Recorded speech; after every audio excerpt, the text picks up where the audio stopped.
You're listening to the Deep Purple Podcast, a fan podcast about one of the most legendary bands of all time, Deep Purple. We take a look at the music, history, and people behind the band Deep Purple and beyond.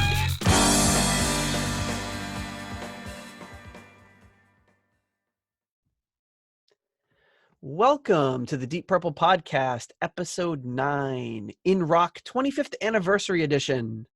I'm your host, Nathan Beaudry, and with me today, I have my good friend and co-host, John Matola. How you doing, John? Good evening. I'm good. Okay. If you want to keep up to date on the show, you can subscribe in Apple Podcasts or your preferred podcatcher. You can subscribe on YouTube.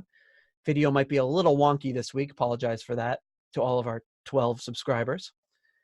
You can also subscribe on Instagram, Facebook, Twitter. Very active on Twitter these days. DeepPurplePodcast.com is the website. And to support the show, you can donate, become a patron on Patreon, or the best way to get new people to experience the show is to leave a 5-star rating on Apple Podcasts and write a little review about why you like the show.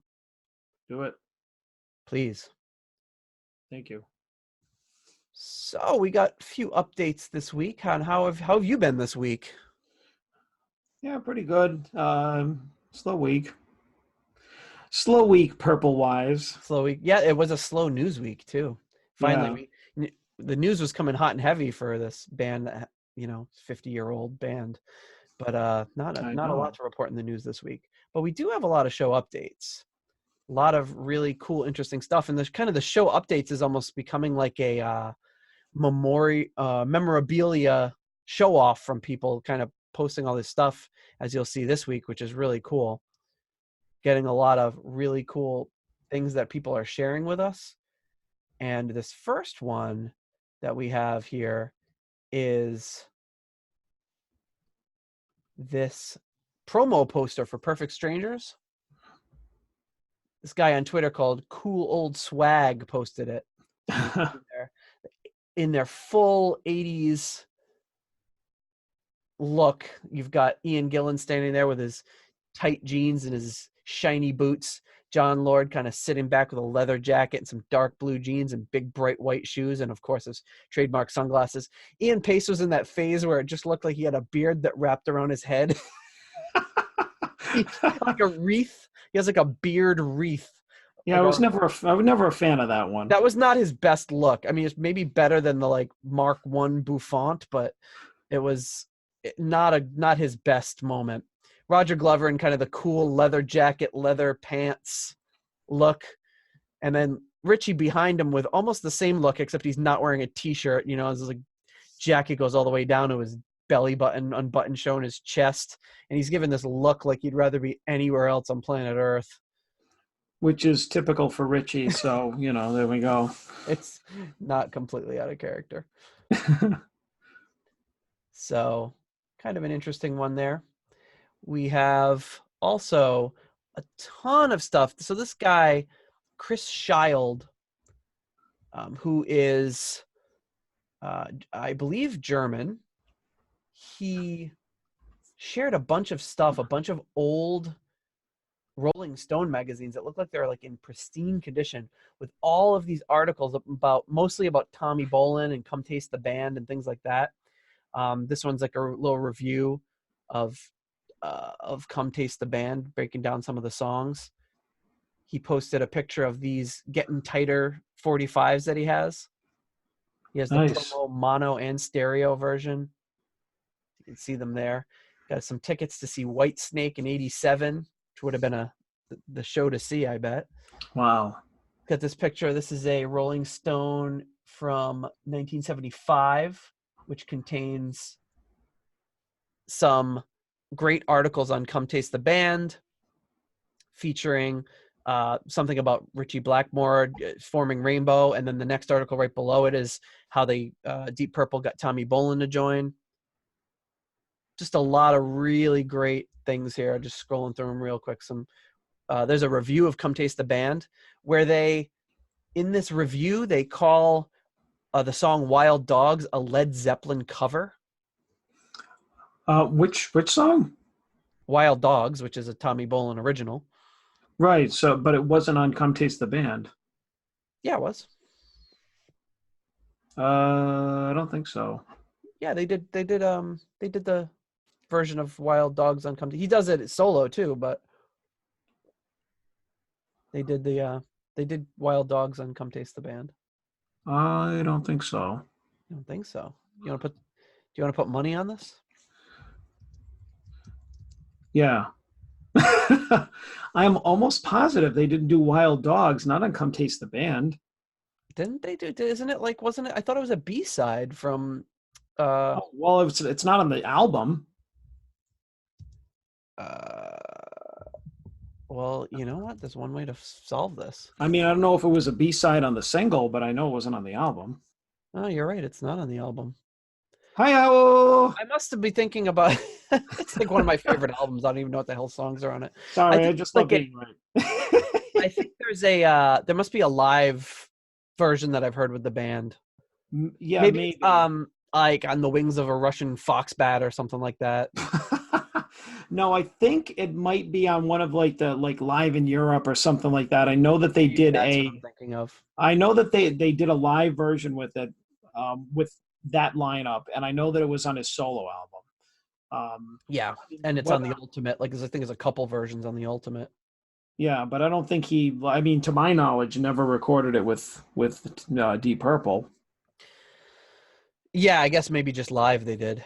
or maybe he did a demo of it with them or something. I mean, who knows? Because I mean, they probably. I mean, his solo album.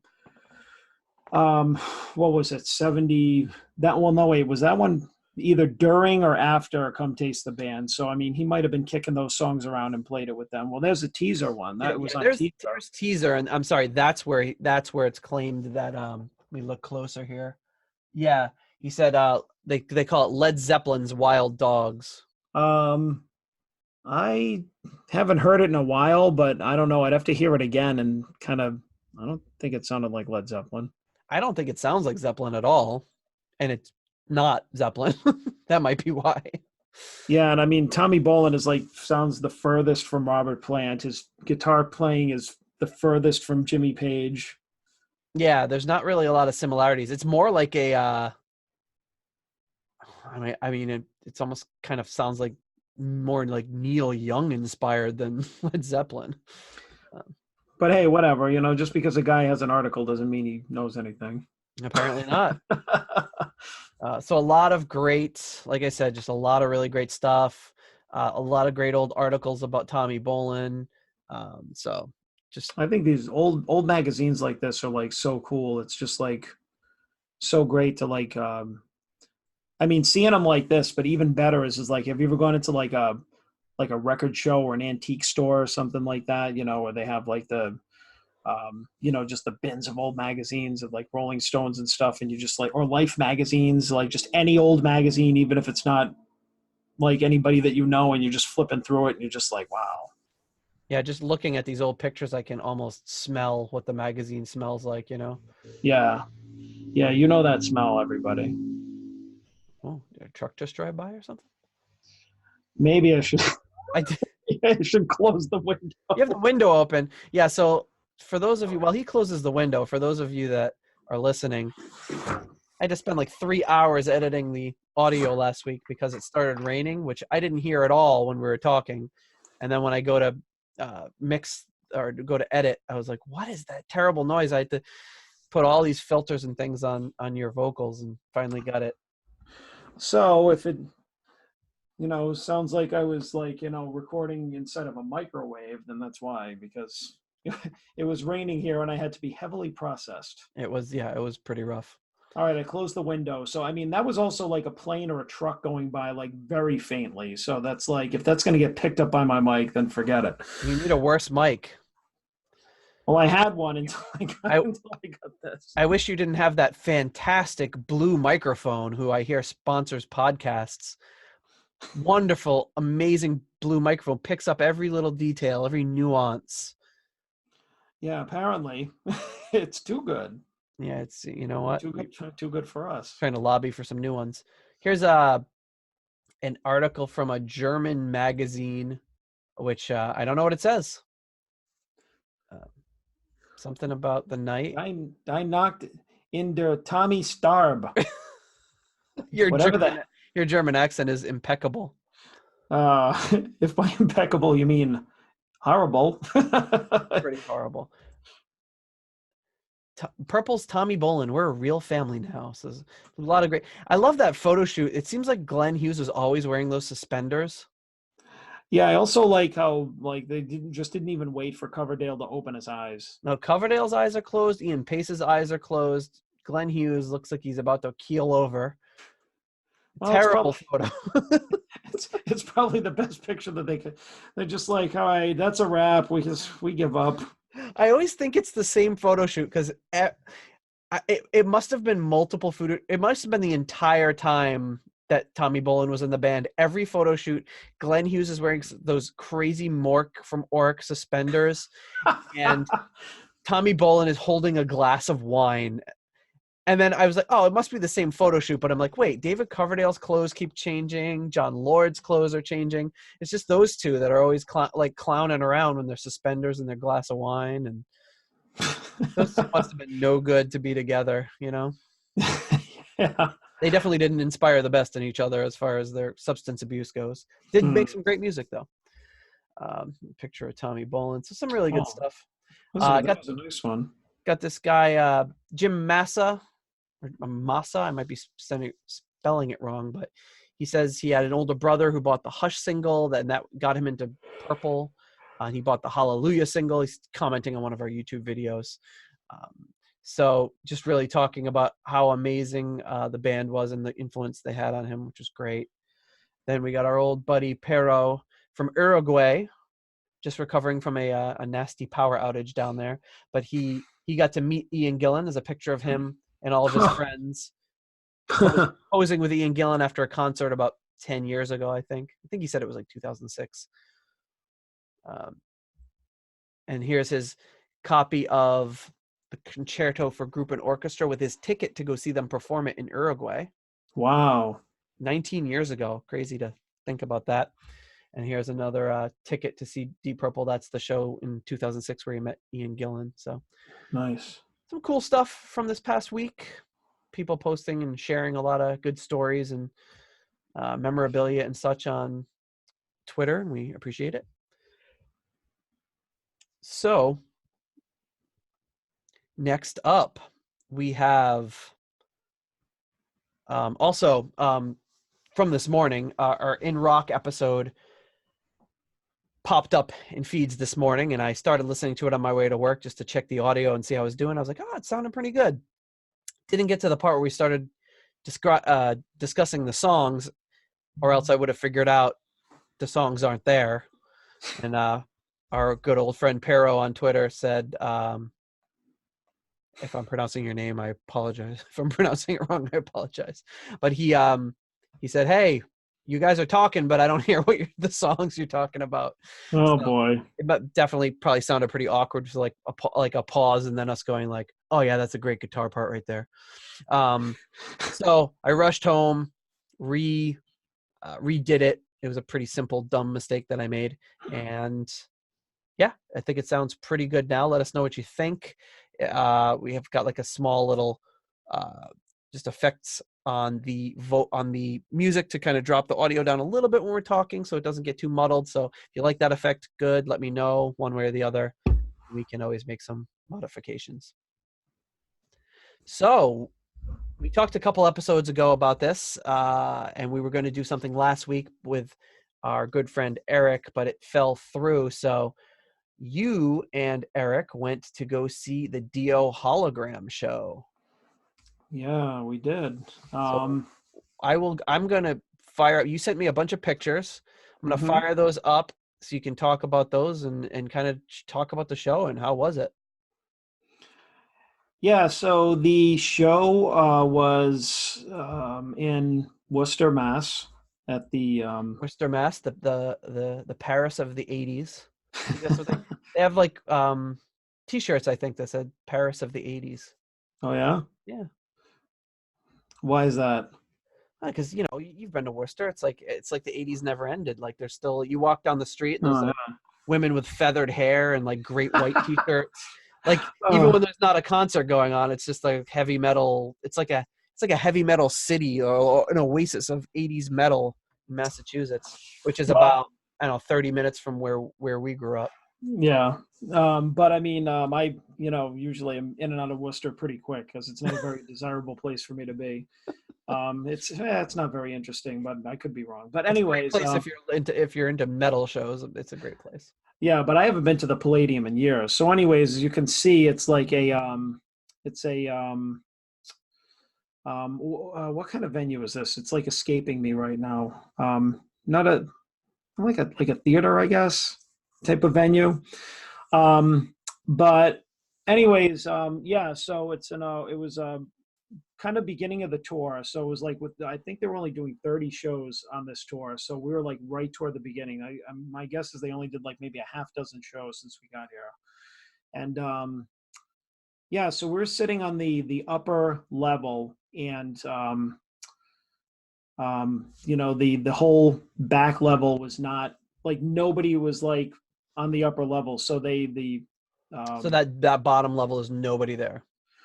well on the bottom level, like on the floor level, was like, all people. And then we were on like the second tier, like the balcony. Hmm. And there was like maybe the first, like, couple of dozen rows were filled, and then like all the ones going up the back were empty. So they allowed us to move up. They encouraged us because they said that would be better for the show. So we got to get a little bit closer.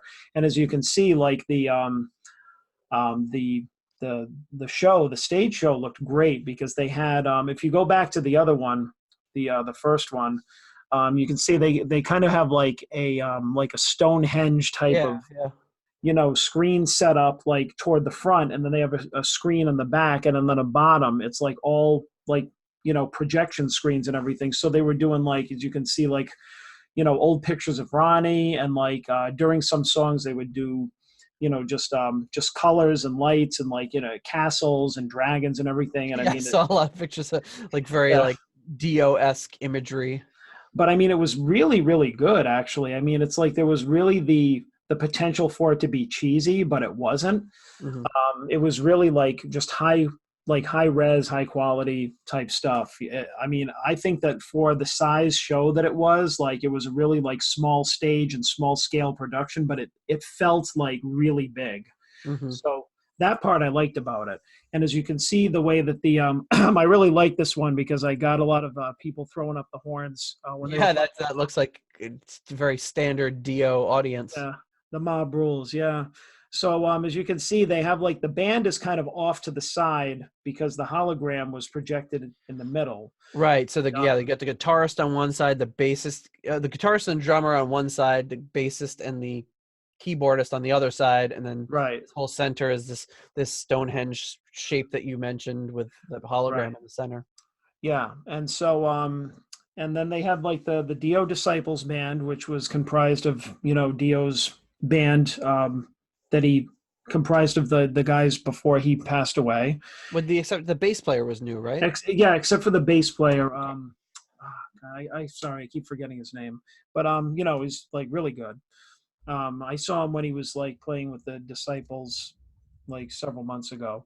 And then Ripper Owens from the Judas Priest fame, and Oni Logan, who was best known as one of the singers in the Lynch Mob, which I didn't really know any of his stuff, and I was just kind of like, oh, okay. But I mean, like, I'd never heard him before. I figured, oh, he's probably some generic vocalist or whatever. But true to form, they aren't just going to pick any old schlep to come in and sing Ronnie songs. So the live vocalists were actually really good. I mean, if you know Ripper Owens, you know that he's got pipes for days because I mean he basically imitated Rob Halford.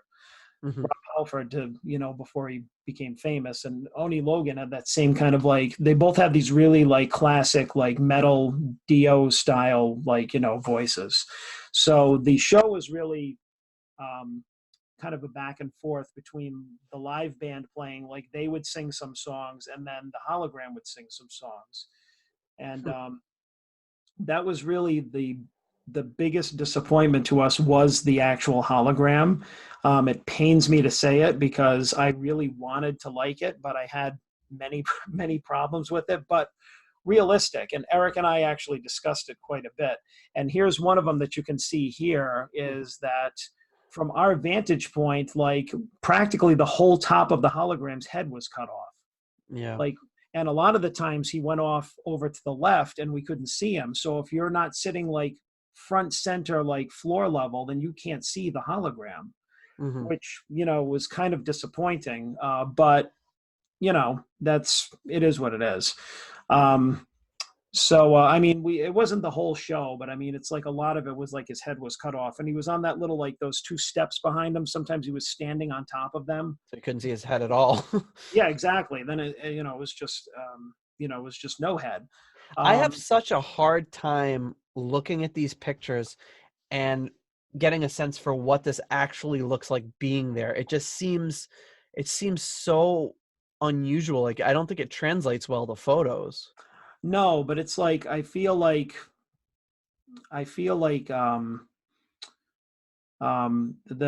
you see the thing is that I understand that like they can only do so much on a certain scale, and it Hmm. could be like our vantage point like in the venue. Maybe if we were like closer or at a different angle, maybe it would have looked different, but to us it looked like they had done like some kind of like cheesy video game graphics from 10 years ago and just projected it on a screen to make it look 3D. Like I was thinking of like a projected hologram that would kind of move around and look 3D. Like Princess Leia. Yeah, exactly. Yeah, that's what I thought. And I mean, that was my like misconception, like what a hologram actually is or what goes into it. Like for a show like this could be completely different. And So I how do they do understand. it? How is that? How is that? Is it like what is it like? Well, they animate like the like from what my understanding, I didn't read a lot about it, but over like the months that they were developing it, is they have like I think it's just kind of like they have like when they do like a what do they call that for motion Like a capture? motion Have capture? like, Yeah. where they have like an actor or something like that do the movements, and then they animate the like Ronnie's face and his features and everything onto this guy. Is how I think it's done. But the other problem too is that like his movements were not Dio movements. Like I mean, anybody that's seen Dio Right. live, He's got such a distinctive, like the way that he like puts right? his hands out when he's like Eh, singing and he Yeah, gestures and especially his hand gestures and how he like tilts his head back and how he moves and everything. And like when Eric and I were talking, we were just like, maybe they only had so much money to like have him like to animate so many movements. But one of the movements they had him do was is like he would be like he would be like rocking back and forth like close to the floor, almost like he was. It looked really weird. It looked very like mechanical. It looked very unnatural, and so it's just like that kind of. The thing was is that it took me out of it. It took me out of it because it was like it wasn't. I know it's not true life, but it wasn't. It didn't capture enough of like I think what I felt Ronnie was to keep me in it. It's kind of like if you're in a haunted house or you're in a play or something, and you can see the strings or you can see behind the curtain. Then it kind of takes you out of it. And I it think seems that's what to it is me for me. like that they should have been able to get an actor or something that was very good at mimicking or miming or just watches videos and just there's got to be somebody out there that does a Dio impression, even just get them and somebody that's seen enough of Dio's live stuff to mimic it better. Well, I mean, there was no like. Don't make any mistake that the live tracks that they piped through, like of him and his live shows and everything, sounded great. Like the band sounded great, the live singers were great. They were in like played in perfect time, and it's like if you closed your eyes, you would think that like Ronnie was right there. Like the sound was great and everything, but it's like there were even a few times where it's like when he was moving around and everything, you could see like the hologram glitch a little bit. Mm-hmm. And I mean, again, I know that the technology isn't perfect. They're taking it out on the road like for really the first time. So I'm not gonna, bash it, but it's just like it was just. I'm wondering if they could have waited a little bit longer to do something like that, because I feel like if they did this which they had like I think that was Oni Logan. You know, if they just went out and did a Dio Disciple show with this kind of like background, and then done like, you know, a couple of songs with like, you know, projected images in the background of like live performances, for like actual live performances of Ronnie, Yeah. then I think that would have been like even more cool. um and then, you know, stuff like this, like up on the screen here, like they had actually had like this Picture was of like I think it was a montage from like maybe one of his Rainbow songs. I can't remember which song they did a for great, this great one. picture of Elf there. Yeah, yeah. That's why I took it, you know, because they had like put up some great old pictures like of Ronnie and his band. Um, but yeah, overall, I think the show was really good. It's just the hologram was my not my favorite part of it. And it actually wasn't in the show like as much. It was very like live band heavy, which was fine with me. Hmm. You know, especially like considering that like there were a couple of songs, and again, I can't remember. I should have like pulled up the set list, but you know, there were some songs where I was really surprised, like, wow, they didn't like, you know, color performance of Ronnie doing this song. They're just having like Ripper do it. Like, Hmm. but I mean, he still did. I mean, they still sung it great. You know, that was just, you know, really awesome. But yeah, again, if you I don't know how many more pictures you have, but um yeah, that was one where there was like a castle. Very gothic looking And I mean, Dio if you scenario. And I mean, if you look at the pictures too, you'd think that like it was a bit like if you didn't tell anybody it was a hologram, you'd think it was just like a band and a guy standing up on like a podium. Yeah, it looks like he's up there, but it's just kind of like he's got a light specifically on him, so it looks like it's got odd lighting on it, but it looks real. Yeah, and that was awesome. That's the kind of effects where they just had those kind of effects going the whole time, Yeah, it and looks like the like light it's show is great. yeah. Oh, that was great because Simon Wright actually played the 1812 overture for his drum solo, which was pretty unexpected and pretty cool actually. Did your dad used to play the 1812 Overture every year at 4th of July? Something like that. I don't know. He put like the record on and he blasted on the speakers. Yeah.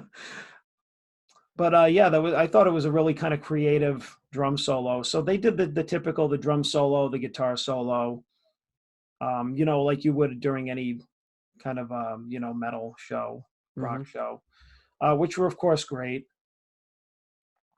I mean, it looks like a cool experience, and I've seen a lot of.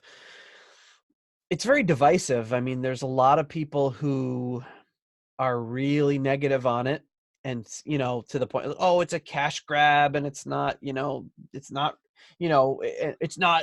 Dio, and it's like, well, I get it, but there's no option to see Dio.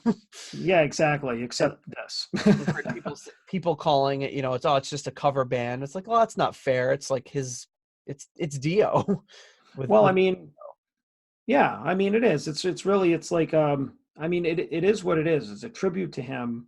right. And I mean, like, I don't know if we talked about it or if like me and Eric talked about it, but they're like, I don't buy the whole cash grab thing because it's just like if somebody wanted to do a cash grab, do like a friggin' like Michael Jackson hologram. That would be a cash grab. You know, you're gonna make a lot more money doing that than you would like going out there with Dio on the road. Yeah, You know, these right. guys are probably losing money doing it. You know, they're doing it for I believe they're doing it for the love of it. I believe that Wendy, his wife, who put the whole thing on, is like the place that she's doing it from is like from a good place. I just think that like, you know, as the overall experience, if they went back out and did the Disciple show without the hologram, it would have been cooler because I saw a smaller scale of this show in like a club with the Disciples, and it was pretty awesome. And if they had this light show and everything like that, that would have been even cooler. I'm not a huge fan of going out and like, you know, having things like doing things like kind of halfway or like and maybe that wasn't their intention, but that's how I feel about it. Is like it was overall cool, but I wish that they just kind of developed the hologram idea or integrating Ronnie into the show maybe in a different way. You know, because it's like I'm sure they'll refine it as they get on the yeah. road. They'll probably make some changes and Yeah, I mean, I didn't get the emotional element of it. I mean, I feel like you can get the emotional element of it without actually having Dio there. You know, like I actually felt more connected to the show when they had like I think like maybe like mid 80s like video of like them up there like I think it was in the middle of a song or while Craig Goldie was doing a solo or something. And like, you know, there was like Ronnie like projected on those screens and like Goldie from like 86, 87 or whatever, and the rest of the band like from a concert, like a full concert. Hmm. And that was cooler to watch than the hologram because you know what I mean? It's like it didn't take you out of it, like I keep saying. So you got a video here too. Should we share that video, or at least like look at parts of it? Yeah, I can't remember which one I sent, but No, let's take a. Oh, it's not wanting to. It's wanting to play in the wrong thing here. Let's open this guy up. Okay. You took it in portrait mode like a little old lady. everybody does everything in portrait mode now. What are you talking about? Oh, you're hip. It was for your Snap, right? Snapchat. Yes, yeah. That's kind of the Oh, opening. this was the intro. And I think the moment when the hologram appears is actually from the video looks awesome. Yeah, it is pretty cool. That is cool, the way that they phase him in and out.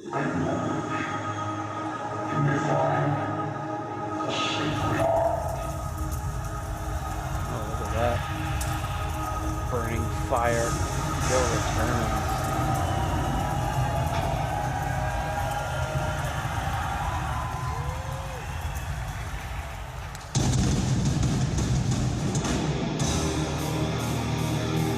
Ah, open the portcullis. It's a pretty and they got a really nice 3D effect there with like that. I love the dragon just flies by, blowing fire all over the place.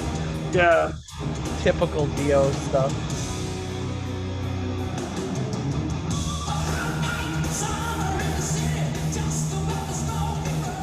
Yeah, so that's pretty cool. I mean, from here, like it just looks like there's a guy on stage with them. Yeah.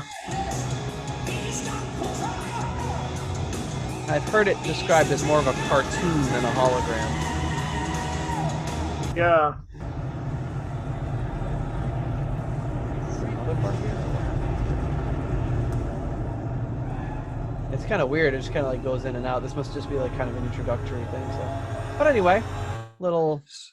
So yeah, so the opening that they took of him doing that speech, I think was the opening that he used on the Sacred Heart tour, Mm, um, which was really cool. I thought that was like an awesome way to open the show. And I mean, if you could hear from the video too, I mean, it's just like if you watch the video and nobody told you that it was a hologram, like yeah, it sounded great. You know, I mean, the quality of the audio and the way that it was mixed and everything. Like if you just walked in, you'd think like, oh shit, Dio's here. What's going on?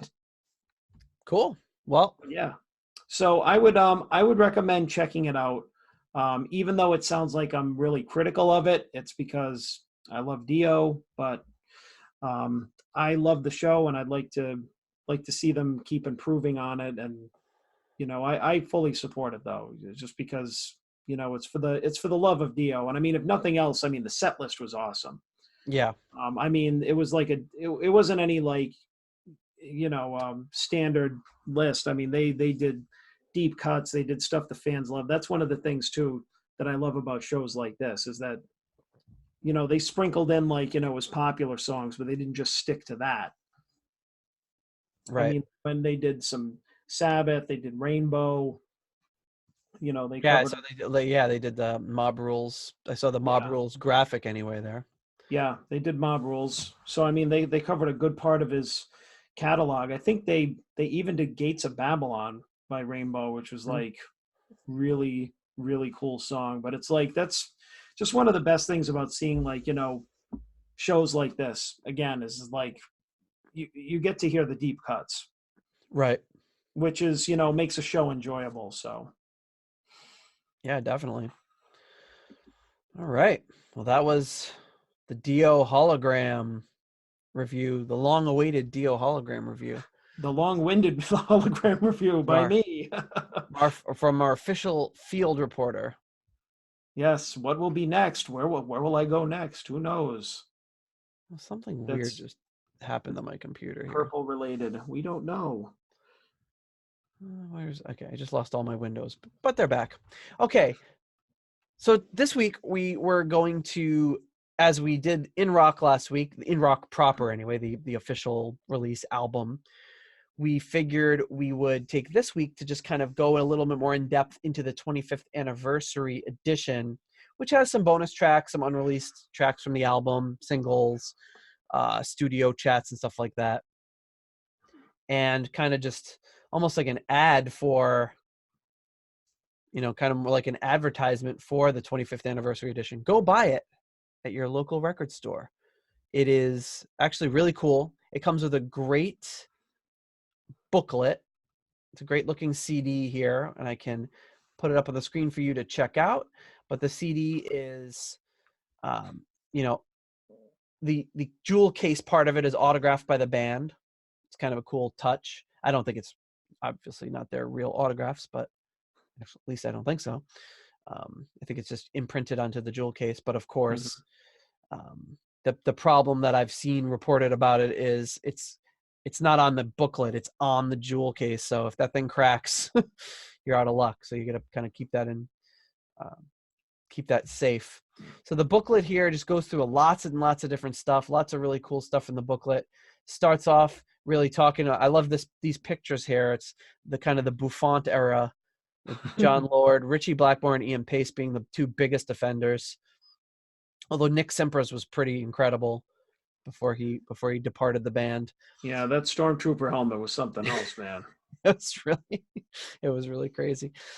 So there's some great stories in here. Ian Gillan says, he talks about how when he first met Richie, Ian, and John, that he almost laughed because of their bouffants. He says in a quote in the booklet here, which is written by Simon Robinson, who does all of these booklets for Deep Purple. He's just a great resource for Deep Purple knowledge and writing. But he quotes Ian Gillan as saying, "They seemed dated to me, didn't bear any relevance to what was going on in London at the time." So, even wow. We were commenting about their bouffants before, and Ian Gillan took note as well. They said that also Ian Gillan and Roger Glover talking about how, and I like over on the side here, you see Ian Gillan and Roger Glover looking like they're 15 years old, right around the time they would have joined Deep Purple. And Ian Gillan talks about being appalled by the choice of Hallelujah as a single, just not thinking it was a really good entry for them into the band. And it is I like the song a lot, but it's a weird entry for them. Well, yeah, I mean their whole entry into the band was weird. Yeah, it was weird and uncomfortable for everyone, probably. Ian and Roger talk about how they were, they played their remaining gigs in episode 6 as well as their Deep Purple gigs at the same time to kind of honor all the previously booked gigs in episode 6, and even include one gig where episode 6 opened for Deep Purple, so they had to play in both bands, which I'd never heard that story before, which is really cool. It also talks about how Roger Glover celebrated signing his official contract with Deep Purple by putting a 2-pound deposit on a Spanish guitar. So it doesn't sound like they were getting huge paychecks back then. He put a deposit of £2 on a Spanish guitar. Even adjusted for inflation, that was probably like $20 or something. There's also there's story in there Roger Glover tells about one of the first shows with Deep Purple breaking down his own gear, and the roadies yelling at him like, "Hey, you're gonna put me out of work. This is my job." And Roger Glover kind of being shocked, like, "Oh my God, I've never had a roadie before. I didn't know how to handle that." Glover talks about being really, really in debt, like the band being in debt, and them that's why they were, John's writing the concerto, they're playing gigs nonstop and trying to just raise as much money as they possibly can. So they were all kind of doing crazy things. They talk about how Ian Pace didn't think the Living Wreck was good enough for the album. I guess the whole band listened to Living Wreck and was like, we don't like it. They put it away for a few months, and then when they listened to it later, they're like, actually, this is really good, and they include it on the album.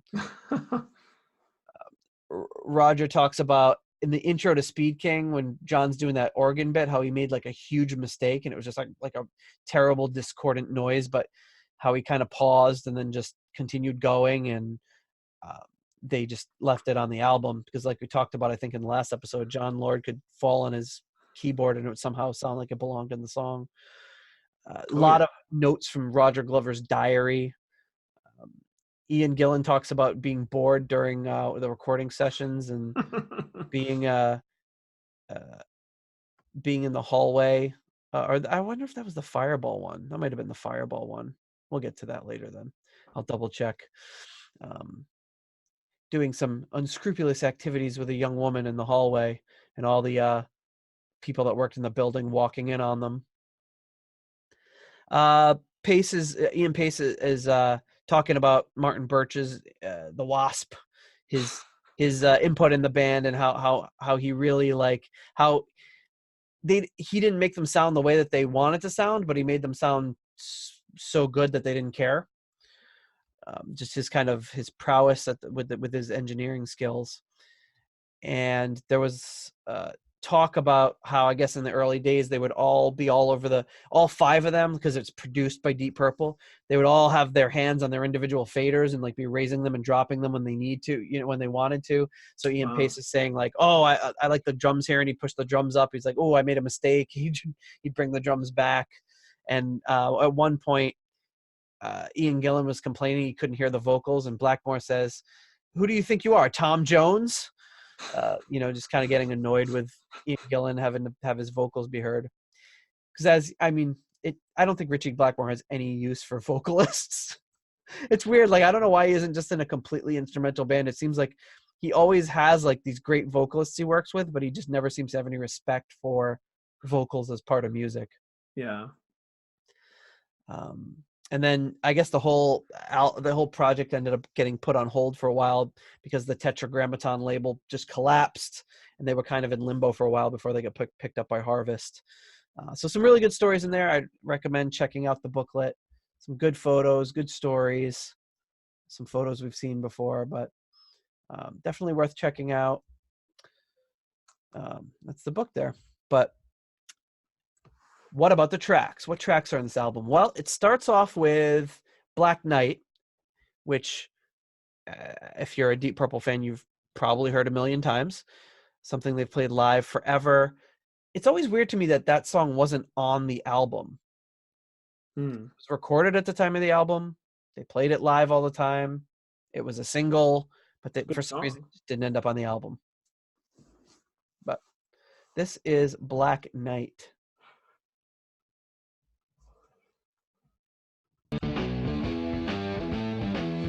Classic Deep Purple riff, great bluesy riff here.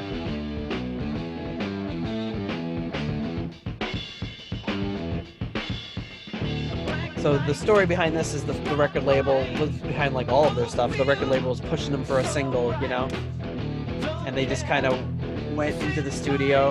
And Ian Gillan even said that he was trying to write the most banal lyrics he could think of. And he says, "What on earth was a dark tree and a rough sea?" I remember laughing at the stupidity of the lyrics. Not having a lot of respect for his own lyrics here. Hey, it worked, though. Well, I mean, Ian Gillan could sing anything that's going to sound good. No matter how bad the lyrics are.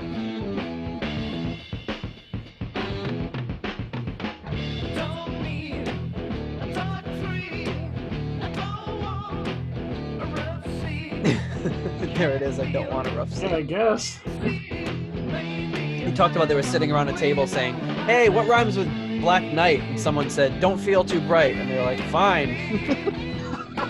Whatever. Well, see, but nobody knows that. You don't tell them, then it sounds brilliant. Yeah, exactly.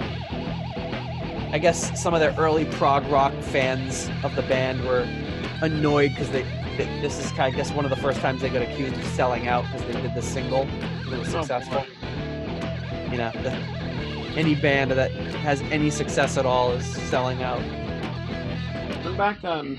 Yes.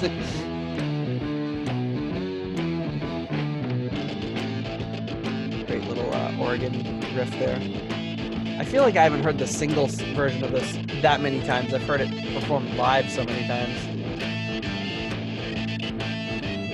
They also tell a story in the booklet about how while they were doing that concerto at the Hollywood Bowl, the one where they lost the score for the concerto, the last time they performed it. I don't know if it was the last time they performed it because they lost the score, or if it was going to be anyway, but they heard that this song had entered the chart, so they were really excited. Like, before they went on stage at the Hollywood Bowl, they caught wind of this. Like, oh, this is great.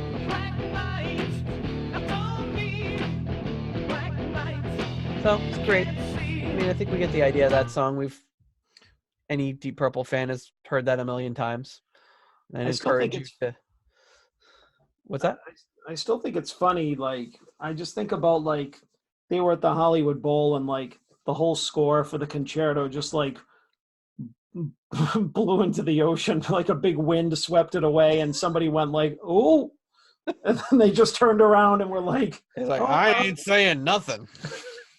I didn't see nothing. I'm just thinking of these scenarios where, like, how did they lose it? Like, somebody just like, they're just like, "Hey, we need some kindling for this fire. Just wrap up these papers." Oh, oops. I don't know. All right. Anyway, sorry. The Los Angeles Zoo needs to replace the newspaper in the parrot cage. Hey, let's just use the score. Like, every musician had their own copy of the score. I mean, obviously, it would have been suited to each individual instrument, but like, there had to have been 50, 80 copies of it or something. Yeah, but you remember looking at packed them all in the same case and it got lost. Yeah, but I mean, remember the looks of those guys' faces too. They probably were just like, good, I'm done with this. Threw it away. I suspect Richie Blackmore. They crumpled it up. Yeah, Richie's like, if I get rid of this rubbish, then they'll never make me play it again. Hey guys, I'll pack this up for you. Don't worry about it. No, you guys have worked really hard today. I'm gonna put all these in a safe place. It like sent it to like some like Indiana Jones and the Raiders of the Lost Ark warehouse. Will never be found, or will be found 50 years from now. Yes, and then 40 years later, I will play lutes with minstrels and dwarves. And no one will come to my shows. Hey, easy on that book. Okay, we got... Yeah, okay. There's also these studio, little like chats and things in the studio that appear on this. This is the first one here. I was waiting for that. That's my cue, you see.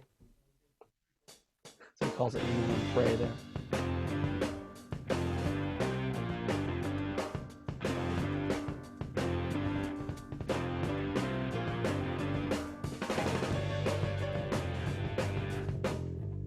Sorry, I dropped a real... So you got this, so they say kneel and pray, take 5. They hadn't changed the name to Speed King yet. And you hear when he says take 5, John Lord starts playing Dave Brubeck, take 5. And then they kind of kick into one of those early piano versions of the song, which is really cool, which leads us into the Speed King alternate take on piano, which kicks right off. I love this.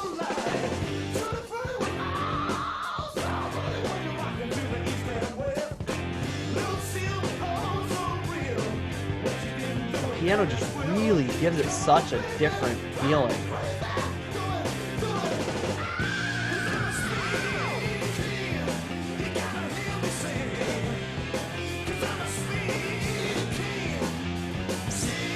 I love this little piano thing he does here.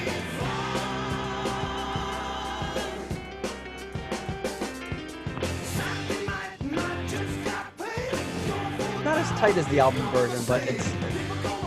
No, it's not. It's a little looser, but I feel like it's kind of heavier. In a way, yeah. I really love this version. I always have.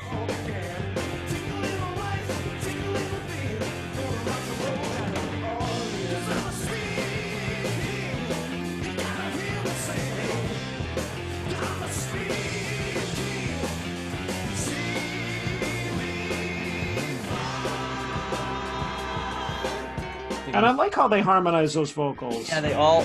Yeah, it's John, Roger, and Ian all saying "See Me Fly," doing a harmony. And it's this kind of like little piano break here. This is the only part that I don't like as much as the original. I love that solo in the original, although this is still really cool. It's a different feel. And you got Ian Pace just murdering that kick drum. He's just like, on that single kick, he's just going crazy.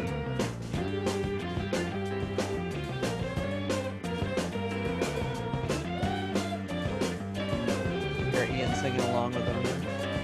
Yeah.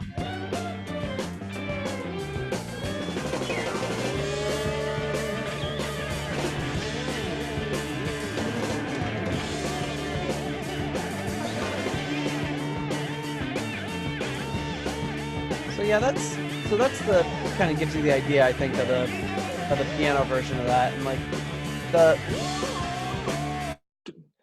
Oh, you cut off my favorite part. oh, sorry.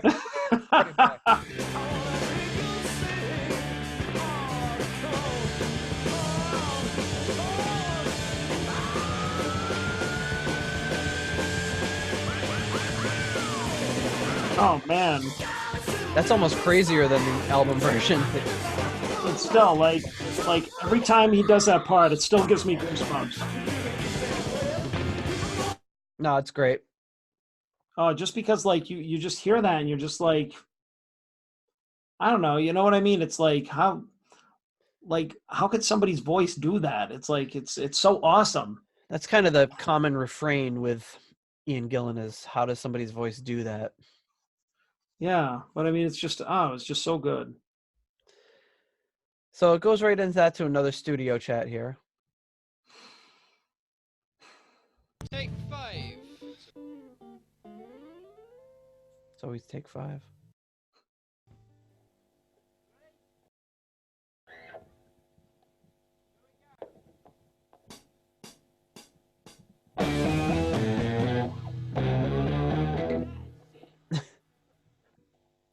Just them screwing up in the studio.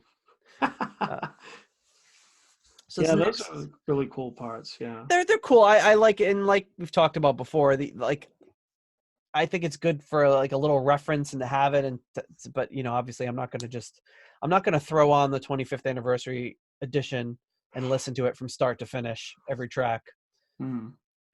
You know, I don't need to necessarily hear those chats, although they're short enough. You know, some albums have like a skit on them that's like super long and annoying.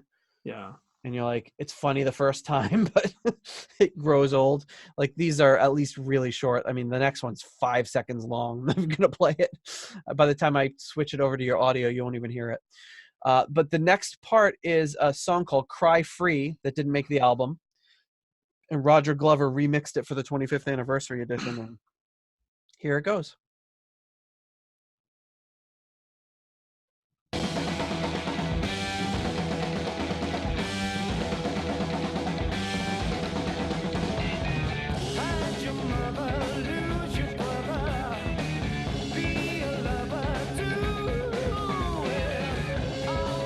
I like this track a lot. Yeah, I don't know why this track didn't make it on. This song is awesome. It's got a lot of power to it. It's heavy and it's like soulful on the chorus. And according to the notes, they did. If they didn't like Living Wreck, they could have put this in instead. I mean, I would have maybe take this over Flight of the Rat. So what did the notes say? So they did 31 takes of the song, so they were taking it really seriously. But for some reason, it just didn't make the album.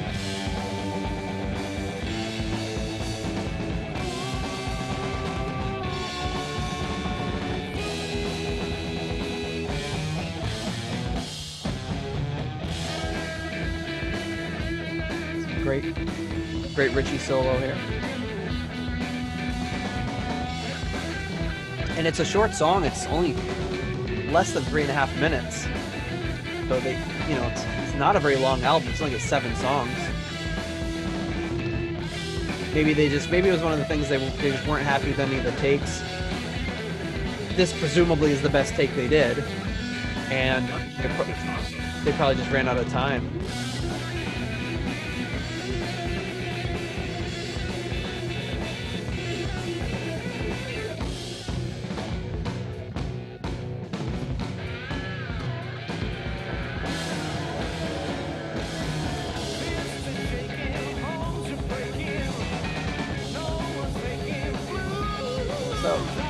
That's Cry Free.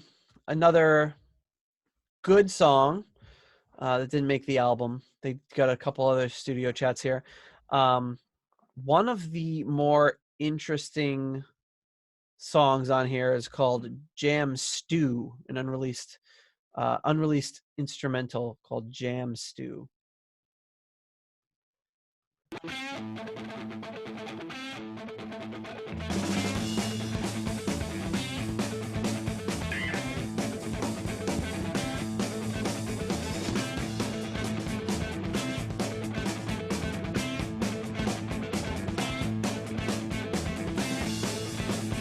We talked about this song earlier.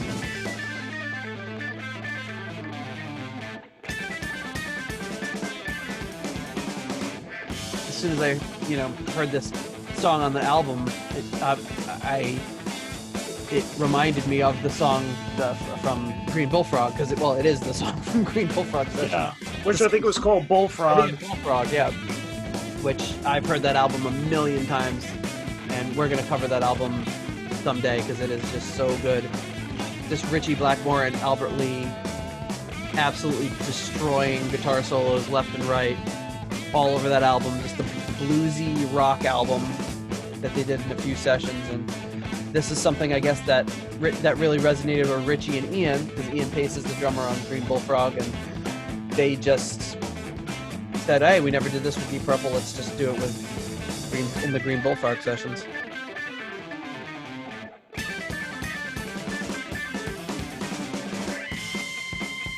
So not to cut Mr. Lord off, but that's kind of the idea behind Jam Stew. And one interesting thing I found was they did a live version of that on the BBC, which I'm going to play for you.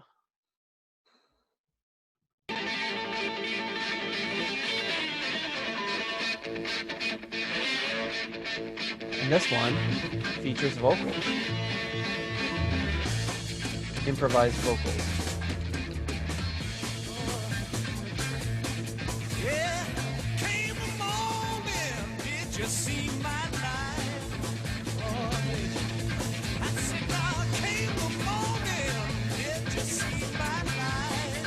Wow.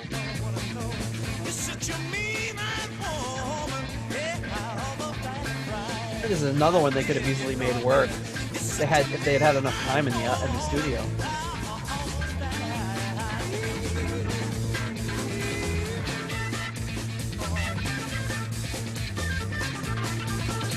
So they don't quite go to that riff quite the same way, but it's the same feel, same idea. Wow, that's pretty cool. Improvising some vocals on it.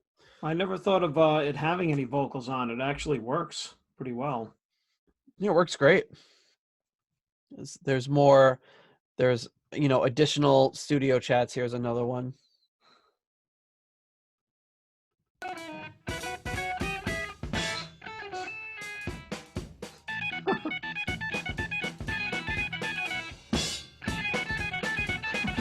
It's really sloppy jam between the four of them, it sounds like.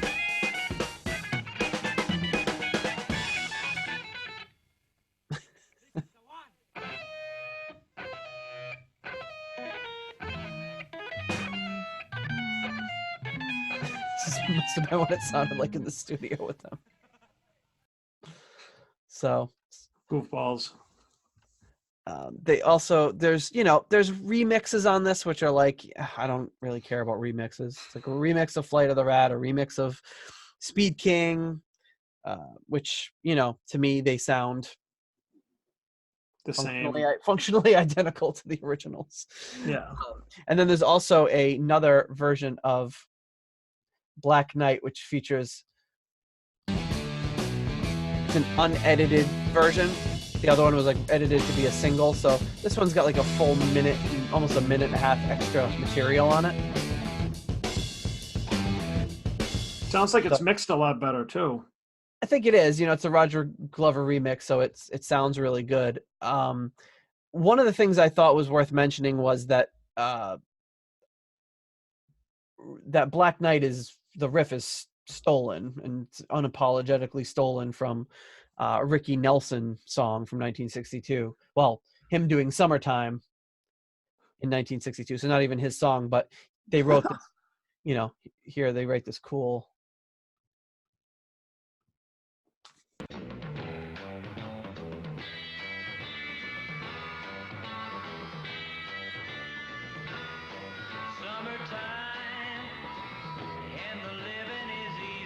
So there he is doing the famous Gershwin song. And you can just hear that Black Knight bass line plugging along in the background.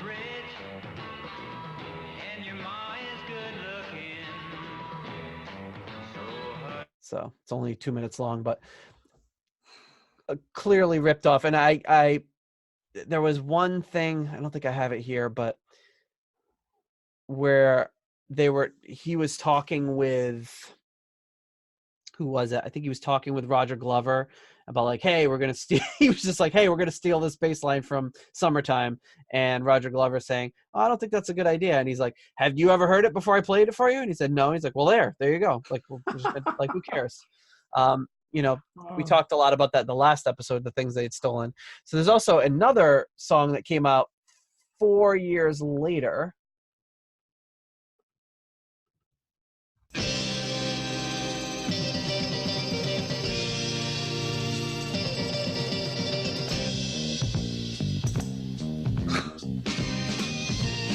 The Blues Magoos. So this is the Blues Magoos. We ain't got nothing yet. So Deep Purple wasn't even the first band to steal that bass riff. 60s dancers there. So, I mean, it's a great riff. Well, I mean, who did it best? Deep Purple. The Blues Magoos, obviously. Well, they had the best video, the best music video. And the song Black Knight, the title was taken from a blues song by Arthur Alexander, which doesn't sound anything like Black Knight.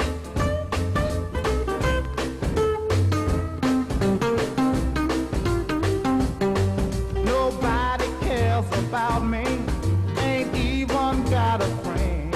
Great song. Baby's gone and left me. When will my troubles end? Black night is falling. Oh, how I hate to be alone. That was from 1964. Arthur Alexander. Well, I keep crying for my baby, but now another day is gone.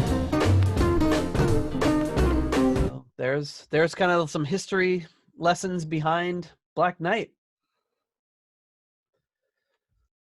which is a great song, a Deep Purple classic, one of their great singles, stolen all over the place. So if you want to listen or want to read more about the 25th anniversary edition of the album, I recommend checking out mikeladano.com, MikeLadano.com. I think I spelled that right. I'm like looking at it and I'm like, did I just say that right? MikeLadano.com, Mike Ladano. He's got a great review for it on his website. I'll put a link in the show notes. A really great review breaking down the album. And with that, we're going to go right into the news. So a little bit of a shorter episode this week than what we have been doing, because like I said, we wanted to cover this album, or these extras from this album, I should say.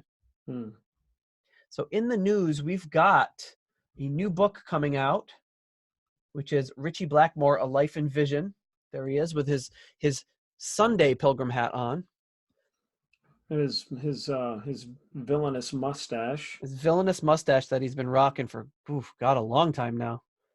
Ever since he left Deep Purple, I think. Yeah, go him. He kind of started it around the Blackmore Night time, so that would have been a few years later. But he's had that mustache for a while. So the book's being released by Weimar Publishing in the UK on September 12th of this year. They have a ton of books on Deep Purple, a ton of books on. I don't know if this is like a legit like authorized book, because I think there was another book on here about David Coverdale, and somebody posted about it on Twitter, and David Coverdale was like, it was some woman posted, and he's like, "Sorry, love, that's not an authorized book. I had nothing to do with it." Of But course, he'd say that. he was nice about it. He called her love. But it's it was it looks like an interesting book. It's got a lot of cool pictures in it. Got some pictures from him playing. Looks like a castle. Looks like he's pounding on his guitar. Here's him playing with his big Renaissance fair boots on. Here's him like giving the middle finger unintentionally because he's holding his pick. There's an old picture of him dressed up like a gladiator. What the hell? See him in the back there? That's like awesome. a Roman gladiator look. And then here's him from some more authentic or more traditional 70s stuff. Picture of him with Rainbow playing with Ronnie and at the Cozy Powell drum set. Can't tell if Cozy's actually at the drum set, but it's there. So it looks like it could be a pretty cool book. There's also an interview that someone had found, an old interview from, God, what is it from? 2002 with concert footage, and it's got Roger Glover and Steve Morse just kind of doing the interview. So that's a really cool thing I'll put in the show notes. They were on tour with Dio and Scorpions at the time. Good stuff there. Then also we have in our history section of the show, we've got on these days in history, we have on this day in 1982, June 28th, 1982. So this is for this coming week that this episode comes out. John Lord released Before I Forget album. There's an elephant on it. An elephant with his trunk tied in a knot. So he doesn't forget. So he doesn't forget. It's really, really playing all the odds there. On this day, on June 29th, 1948, Ian Pace was born. That's a great picture. One of my favorite Ian Pace pictures. He's, for those listening, he's sitting at the drum set, all mic'd up. It must be in the studio, and he's holding what looks like a beer in one hand, and has just like he's giving an expression like the beer he just drank like had, I don't know, like pee in it. Maybe something unsavory for sure. Maybe it was just a very hoppy. Maybe it was an early IPA. Just too much hops for him. Yeah, IPA. That's a face of a man who tasted something he did not like. Or I don't know if he's like listening back to what they're playing something, and he's listening to it. And he's like, "Oh, I don't like that fill I did." I don't know. Ian Pace is usually pretty understated, but not in that photo. And then on this day, I keep saying on this day, on June 29th, 1973, Ian Gillan and Roger Glover played their last show with Deep Purple, at least their last show in the 70s. And as we know, it all worked out okay for them. So those are some history moments. And with that, we've got one more segment, and you know what that is? Fire it up. It's the Deep Purple Deep Cut. I still gotta That was awful. I don't know what I was just trying to do. It wasn't as good as It's the Deep Purple Deep Cut. Well, maybe like It's a Deep Purple Deep Cut. Go. Yeah, I'll just sample that and use that. Moving forward. So this is a track that I would like to play. It is from one of my favorite albums. We've up until this point we've played songs that I wasn't really familiar with until I brought them into the show. But this one is one that I am very familiar with. I have the album and listened to it many times. I don't know if you did, but it's by a band called Family. And this is the title track from the album called It's Only a Movie.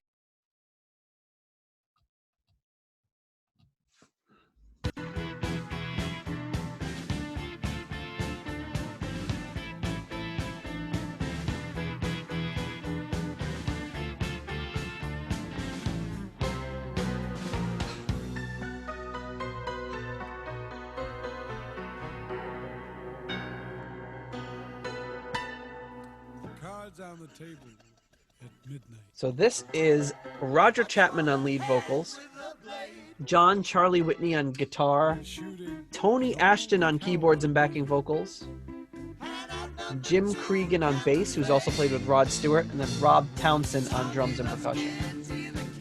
So if you're into the kind of John Lord, Tony Ashton sort of stuff, you should definitely check out Family.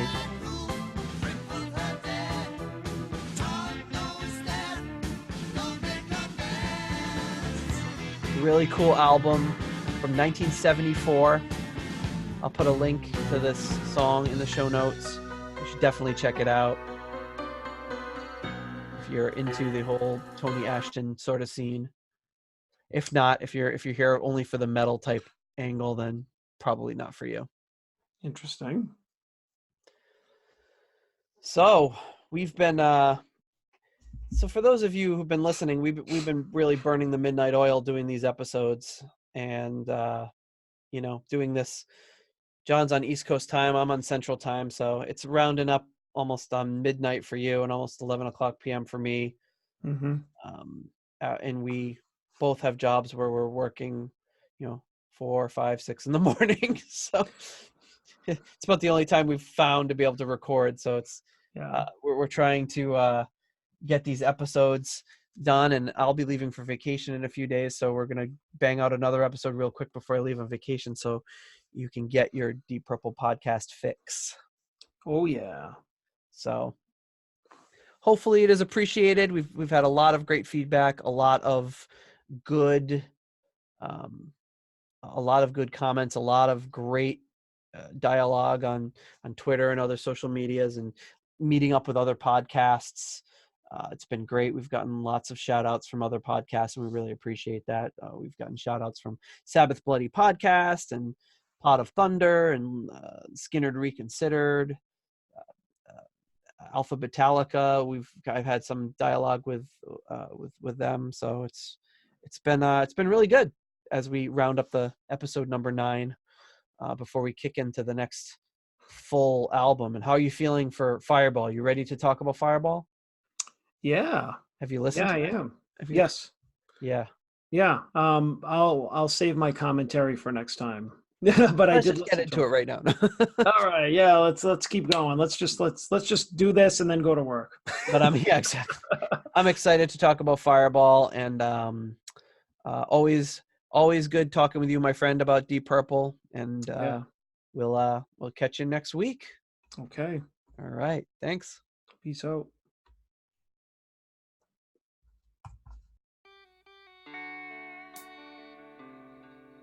Thank you for listening to the Deep Purple podcast. If you like what you hear and would like more episodes in the future, please donate on Patreon to support the show. You can also give us a rating on iTunes to help new people discover the show. You can follow us on YouTube, Instagram, Twitter, and Facebook for show updates. See deeppurplepodcast.com for more details. Thank you for listening.